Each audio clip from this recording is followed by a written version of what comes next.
Hello everybody, hope you are doing wonderful.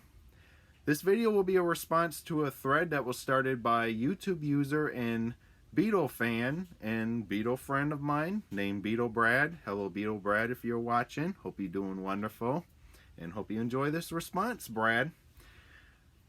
This thread that Beetle Brad started involves shrink, keeping the plastic shrink on records and CDs and tapes or any music format, whether to keep the shrink or pitch it. Now I find this one interesting. I've watched some of the responses. I've watched Beetle Brad's video, obviously. I've also watched Joe Mean Mr. Mail's video, and I watched Fit to Be Tie-Dyed Paul's video, but I haven't posted a comment yet. I'm gonna have to. I also watched, was it Sergeant Pepper 13 Matt? The ones I've watched so far, I enjoyed the responses. Okay, now on to the response to this topic. Personally, when I collect vinyl records, I usually like to keep the shrink on it. Keep the shrink on the jacket, or just take the shrink off and put it away if I want to see the gatefold of an album. Now, when I collect Beatles releases, group and solo, that have just been released, if it's a limited edition, I buy a sealed one, and then I get another copy that I can open. Now, an example is this box here. This is the Beatles Christmas Records box, which was released in back in Christmas of 2017, which is a little over a year, about a year and a half. This is one of the sealed copies that I ordered off Soundstage Direct. Now on the open copy, I was always like, when I open this, to get access to the records in the box, should I keep the shrink, cut the shrink right here, or just open it completely, just rip it up and then pitch it? And that's exactly what I did with that open copy, because why have the shrink, just sitting in the box like it, the shrink's just basically useless after I take it off a box like this. But I obviously kept the shrink. I mean, not the shrink. I kept the hype sticker and I put it on the plastic protective sleeve. But this is one of those box sets. Usually for box sets, I'm gonna show some more box sets here later. If I have to open it like this in order to get access to the records, I'm most definitely gonna have to pitch the shrink, pitch the plastic, because it's gonna be useless. Why have the plastic interfere with the open in here? Usually for limited edition releases, I buy a sealed one and then open the other one. But I have to, if I can't keep the shrink on it, I have to pitch it. So, all right, okay, I'm gonna show some albums here. Now, in Joe's video, Me Mr. Mail's video, he talks about, in Beetle Brad too, they talked about keeping the shrink on the record, and the consequences of keeping the shrink on the record. The albums that I kept in the shrink, the shrink hasn't done any harm to the records, because usually I would when I open a record that's sealed, I would open it on the side where the opening is, and then I try to open it to where the plastic is not going to be tight. I always make sure that the plastic is a little loose, so that way it doesn't tighten the jacket onto the records that's inside the jacket. I understand there's some instances where you keep a shrink on the record, it is going to warp. Now, personally, I haven't had any issues with the records being warped when I keep it in a shrink. And when I do keep the album in a shrink, I also put a plastic protective sleeve on it. Now, I'm going to show some records for this topic. Now, this is one of my new finds, and the one that I jumped on way too late. I jumped on this like a few years after this came out. This is Brian Wilson's recent solo album, No Peer Pressure. This is a Barnes & Noble autograph copy. Now, yeah, I got this one off Discogs. It is hard to find right now. Now, I'm not going to show everything until my next vinyl update video. Now, as you can see on the shrink here, the shrink looks very rough. This record looked like it was sitting at a Barnes & Noble shelf for a few years. You know, nobody's been buying this. Now, when I got this album, I wasn't too sure whether to keep the shrink or to take the shrink off and just throw it away. Now, the problem with this, there's 2 hype stickers on here, and I want to keep the hype stickers. You know, I don't want to just peel the hype stickers off and then pitch the plastic, the plastic shrink on this one. Now, what I did, now this is a Gatefold album, so, you know, I want to see the Gatefold. So I opened it on the side, and after I opened it, I was able to try to take the shrink off like this. You know, the shrink is loose on the jacket. It's not sealed tight. Now, you know, it may have been sealed tight, but because it was sitting at a Barnes & Noble store for a very long time, it does look weird. It does look weird, you know, as time passes. You know, when it sits on the Barnes & Noble vinyl record shelf for a long time. But yeah. So for this one, I was able to take the shrink off, but I'm still going to keep it on, you know, because I like to keep shrink on vinyl records. Now, you know, I was able to look into the gatefold of this, so. All right. And another one I like to share with you. Now, this one, I sadly couldn't get another copy of this to keep sealed. So I just went ahead and opened this one. Now, this is a Record Store Day reissue of Pink Floyd's Piper at the Gates of Dawn album. This is the mono edition. This was released for Record Store Day last year. Now, I'm going to show some Pink Floyd and Led Zeppelin if you don't mind, and then I'll get to the Beatles. Now, for this one, in order to get access to the vinyl record and the contents, I have to open this flip top on the back here. So, no way I was going to keep the shrink on this one. So I had to, when I opened this album, when I opened this, I had to take all the shrink off and pitch it. Now I think this came with the hype sticker. I can't remember. I'll have to look. But yeah, after I took the plastic off, you know, I'll have to look to see if this has a hype sticker. It's been a while since I messed with it. But yeah, I sadly had to pitch the plastic because there's no way I'm gonna keep it. Now, you know, I could have you know, opened the top here and then just pulled the plastic out of the box and then open the flip top, and then when I put everything away, I put the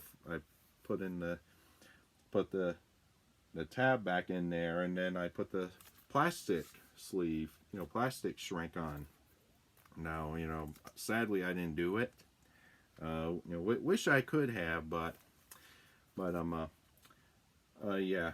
So hope you enjoyed my discussion of this. So it's Pink Floyd, Piper at the Gates of Dawn. Now here's another one. Now this one Shouldn't be. Now this is another Pink Floyd album. This is actually a box set, a vinyl box set of their live album Pulse. Now this one is a slipcase. It's not a box where you have to pull the top off. Now this one you can pull the albums off the side here. So I had to keep the shrink on this one so it looks nice in the shrink. Now with a set like this, the cardboard's real thick, so you know keeping the shrink on this is not going to do any harm to the vinyl records inside here. And another one I should have pulled out for this response is my Pierre McCartney set, the Pierre McCartney vinyl set. I also kept the shrink on that one. You know, any box sets where you take the vinyl records out of the side, it's always best to keep the shrink on it for extra protection, just so you know this box looks wonderful. It has a hype sticker. So that's Pink Floyd Pulse. And one more box set to show you before I show you the Beatles records is Led Zeppelin, How the West Was Won. This is another one where, you know, I wanted to keep the shrink on, but if I keep the shrink on, I won't be able to pull the top off. You know, I could have opened on the top here and then loosen the shrink a bit to where I can pull the shrink off, but after I pull the shrink off, the shrink becomes absolutely useless. So I have to pitch the shrink. Now here's a hype sticker I kept from the shrink that I put on the plastic sleeve here. So okay, I'm going to show you some of the Beatles records for this topic. First one I'm going to show you is Meet the Beatles. This is an original US mono first pressing variation without the George Martin credit on the back cover and without the BMI ASCAP music publishing credits on both sides of the label. This particular copy is in a Sears bag, which is a plastic bag. When this album first came out, they didn't shrink wrap the records. They didn't seal them with the plastic shrink wrap like they do today until a year or two later. So when they seal this record, they use the Sears bag here. So now copies of this album with the Sears bag, along with Introducing the Beatles and the Beatles' second album, which I'm going to show you here in a moment. Now, copies of the U.S. Beatles albums with the shrink are very valuable. Like I got this one for a high digit double amount. This was originally $100, but I had a coupon, and I applied the coupon. I paid double digit and not $100. Now, for this one, for an album like this in the rare Sears bag, which is highly sought after, this is where I say it's best that you keep the Sears bag and don't throw it away. I understand people did throw away the Sears bag because it was useless to them, or you know they didn't open it properly. They just ripped it open like this instead of opening the album from the side here, the side opener. So yeah, this is where I say it's best to keep the Sears bag and not throw it away. So answer to that question is keep the Sears bag. The next album I'm going to show you in the Sears bag is the Beatles' second album. This is a stereo copy, and it's a first pressing variation. Now this one I got for about $50, and the Sears bag is not in the greatest condition on this one. There's some holes on the bag, some flaws on it, but for this copy with a Sears bag, I would not throw away this Sears bag from this copy, even if it has some flaws, you know, because the Sears bag is it looks nice on this album, and it doesn't need to be pitched. So, and also the Sears bag on both of these albums, it's not it's not sealed tight on the album jacket, just like a plastic shrink.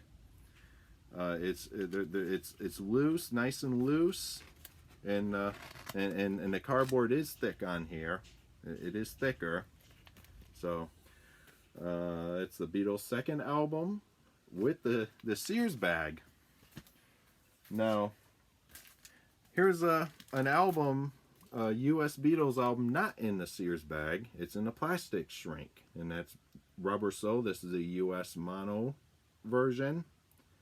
This one was about $50 as well, $40-$50.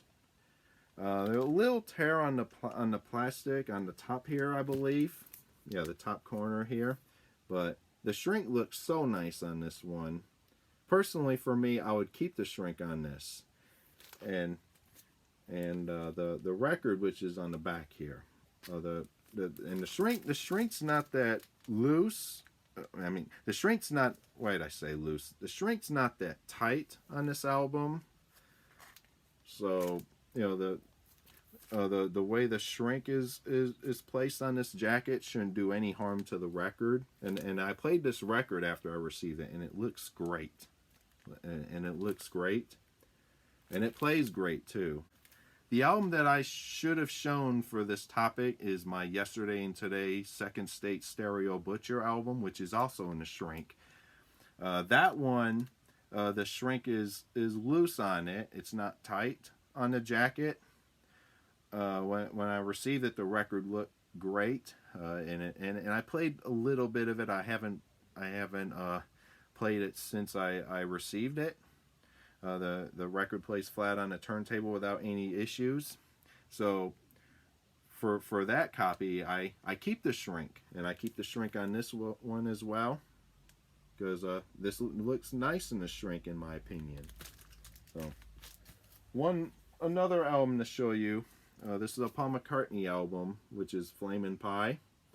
This is an original U.S. pressing that I managed to get from a Paul McCartney vinyl haul, a shrink wrap vinyl haul. I bought 4 Paul McCartney records in a listing.